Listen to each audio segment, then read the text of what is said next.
sa'yo, yes friend, na naniniwalang sa panahon ngayon, hindi mo na kailangan ng closure sa relasyon.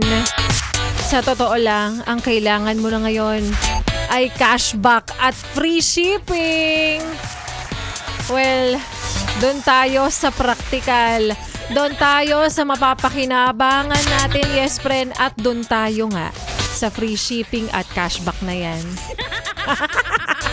Lagi ka barista pa rin, yes friend, ang iyong kasama, kachismisan, kakwentuhan at kaututang dila rin hanggang sa mga oras po na ito. At nakatuto ka pa rin patuloy dito sa iyong solid na paboritong kabanding ang 101.1 Yes FM. At para sa iyo, yes friend, na nakikinig sa mga oras na ito, na may gustong ipa-shout out, may pa-shout up, may pasinghal, may parinig, at mga may gustong patamaan sa himpapawid, go! I-message nyo na po ako sa aking Facebook fanpage na Like a Barista. LYKABARISTA. Isa-isahin natin mamaya ang inyong mga pa-shoutout pat kinaya pa ng ating pagkakataon. At sa mga yes friend din natin nanonood sa Facebook Live. Ayan, happy listening and happy watching sa inyong lahat. Sige, i-comment nyo lang ang gusto nyong sabihin dyan at mga pabati dyan. At again, pag may pagkakataon pa, iisa-isahin ko yan. But for now, balikan muna natin, yes friend, ang kwento ng ating Like a Barista Moments kanina na pinamagatang walang label. Nako! Ang dami kong kilalang ganito na nagsisettle lang sa walang label para syempre makarami. Alam mo, hindi na ako naniniwala dun sa dinadahilan na nila. Kaya gusto ko lang walang label para hindi komplikado. O ang totoo, para marami kang maloko. Diba? Ayaw mo ng label kasi nga alam mong marami kang babae. Marami kang lalaki. Yon talaga ang tunay na dahilan. Na walang label minsan, yes friend, ay kwento mo. Na nakikinig, na nagsisettle sa walang label at mananatili sa sitwasyong wala ka pa rin karapatan. Gusto ko lang din talagang tanungin, kumusta ka? Nag-e-enjoy ka ba?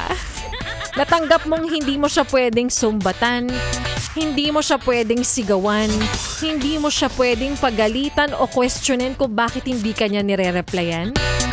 Pwede ka namang magselos pero yun nga, wala kang karapatan. So, kumusta nga? Na-enjoy mo? Huwag mong ilipat yung radyo, tinatanong pa kita. Charot lang. No? Why settle for less kung meron naman dyan sa'yong pwedeng pakainin ka sa Anli Pares, char? Diba? Bakit nga ba? Bakit mas pinipili natin yung sitwasyon na mahirap? Bakit pinipili ang sitwasyon na puro lang naman talaga magdudulot sa'yo ng konsumisyon? No? Diba? Bakit gustong-gusto mo ng sakit sa ulo? Ang dami natin pinagdaraanan ngayon sa mundo. Well, baka gusto mo ng thrill. Baka masyado kang maraming pera para pagkagastusan lang ang isang tao. Pero alam mo, yes friend, para sa'yo, nagsisettle sa ganyan kasi pakiramdam mo wala nang magmamahal sa yung ibang tao. May mga kilala kong ganyan. Sabi nila, siya na lang kasi mahal naman niya ako, pinili niya ako. Ako yung gusto niya. Na akala mo siya lang talaga yung taong magmamahal sa'yo. Well, gusto ko lang sabihin sa'yo, yes friend, deserve mo ang pagmamahal na hindi nagkukuli, walang kahati, at hindi kalahati. Amen? Kopya? Kopyang kopya.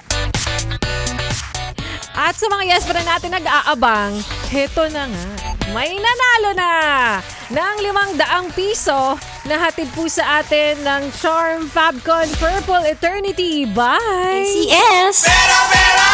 Pera, pera lang yan! ACS! Pera, pera! Pera, pera lang yan! ACS! para sa ating like katanungan kanina na. Iba talaga ang bango ng Charm Fabcon Purple Eternity. Ano naman ang tawag sa mga taong may 13 na skincare products pero toxic pa rin ang personality? Is it A, the audacity? B. Simplicity?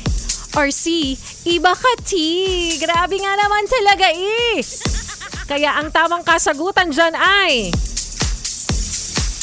kahit ano, pero ang pinakamalala, iba ka talaga, T. Kaya naman congratulations sa ating yes friend na magkakamit ng 500 piso. Siya ay walang iba kundi si... Parang mali talaga ako dun. Ikaw ay walang iba kundi si... Yan.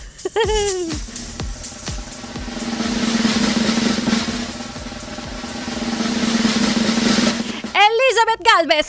Congratulations, Miss Elizabeth Galvez, 500 piso ang maiuuwi mo. Hintayin mo lamang na mag-reflect yan sa iyong account dahil maya-maya lamang itatransfer na yan sa'yo ni Bea Bugchihey. Congratulations at para sa'yo, yes friend, na patuloy na sumasali at hindi pa rin pinapalad. Huwag ka nang magalit. Hindi ko man napapansin ang iyong mensahe, marami ka pa ring babae. Charot.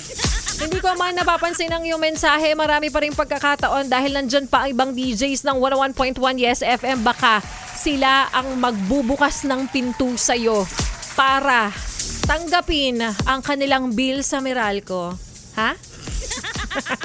Congratulations again sa yes friend natin. At para sa'yo, ikaw na ang susunod ha. Huwag ka nang magalit. Yan ngang muli ang papremyong hatid po sa atin ng Charm Fabcon Purple Eternity by ACS. Pera, pera, pera, pera lang yan. ACS. Pera, pera, pera, pera lang yan. ACS. happy listening sa mga yes friend natin. Nag-message ngayon sa aking Facebook fanpage. Ayan, isa-isahin na natin sila. Hello sa'yo, Maximo Parehalay Kabarisa Pasigaw naman sa Dragon. Dragona pala, happy birthday. Army Mengay Santiago. Jane Feliciano, Miss Laika, ganda pa shout out. Pwede mo magpabati na lang sabihin pong maganda kahit hindi totoo. Kay Sheila May Cruz ng Rosario, Cavite. Happy 15th monthsary daw, mahal na mahal ka ni Daddy Aryan of Bukawi. I'm back. Ay, pag ginagalingan, meron yan kasalanan. Ilan pa sa mga yes friend natin nag-message at nagpapabati sa mga oras na ito ay sina John Espino, Renante Amper, Geraldine, ay the Twin de Guzman. Ito yata yung nanalo ng isang, hindi ka mag-anak mo yung nanalo. At sa mga yes friend nating patuloy na sumasali, huwag kayong mag-alala. Darating din ang oras, pagkakataon at panahon na kayo naman ang suswertehin na manalo ng 500 piso. At sa mga nakikinig at nanonood din, rather sa ating Facebook Live, magchikahan tayo pagkatapos nito. Ituloy pa natin ang pakikinig nyo sa mga kantahan natin dito sa 101.1 Yes FM dahil sa sunod na ang programa ni Ganda Wanda. 6 to 9 p.m. yan mga yes friend. At bukas ulit araw na po ng Biyernes. Biyernes na! Same time, same frequency, and same station. Mapapakinggan nyo po sila ay Kabarista 3 p.m. to 6 p.m. At ikay nakatutok pa rin dito sa iyong solid na paboritong kabanding. Ang 101.1 Yes FM Solid!